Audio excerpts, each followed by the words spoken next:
A very good morning to one and all present here. This is Sudarshan, Assistant Professor from Savita Engineering College from the Department of Civil Engineering. I'm going to handle the subject surveying for the second year students, and the subject code is 19CE402.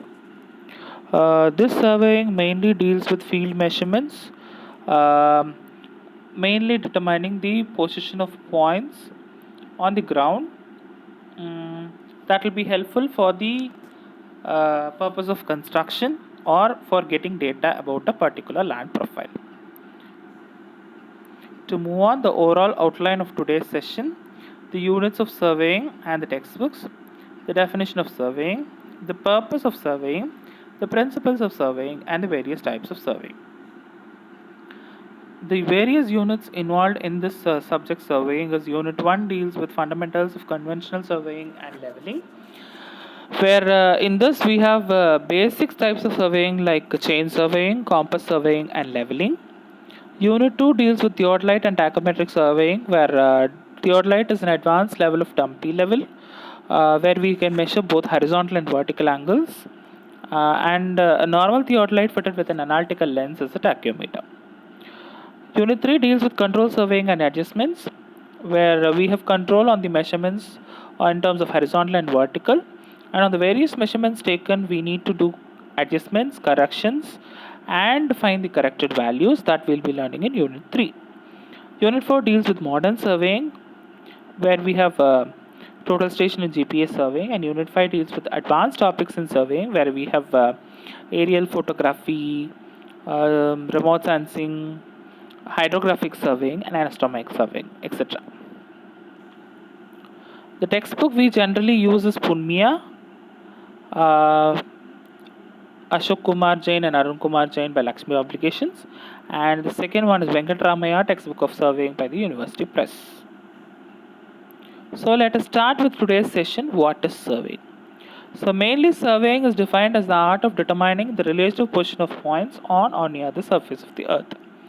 So it is an art of measuring horizontal and vertical distance between the objects, of measuring angles between the lines, of determining the direction of lines, and of establishing points by predetermined angular and linear measurements.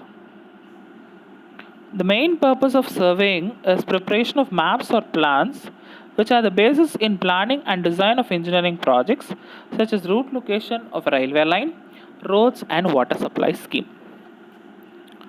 What are the principles involved in surveying? There are two major principles that are involved in surveying.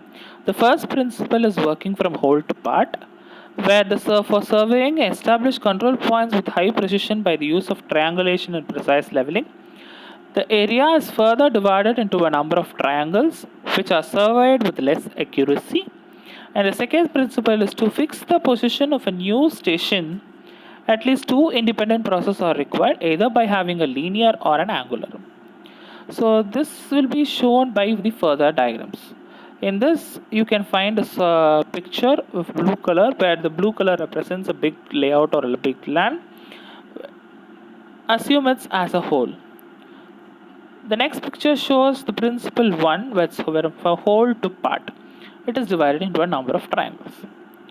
This is the principle 2, where in order to fix a new station, you need at least two reference stations to do, either by means of linear or by means of angular.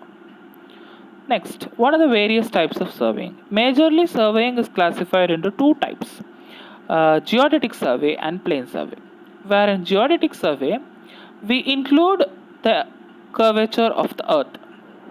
It is mainly used to provide the control points with small surveys can be connected.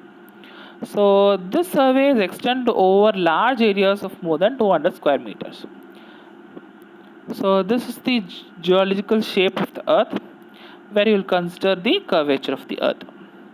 Next is plane survey, where the geoid shape, that is the curvature of the earth, is not considered.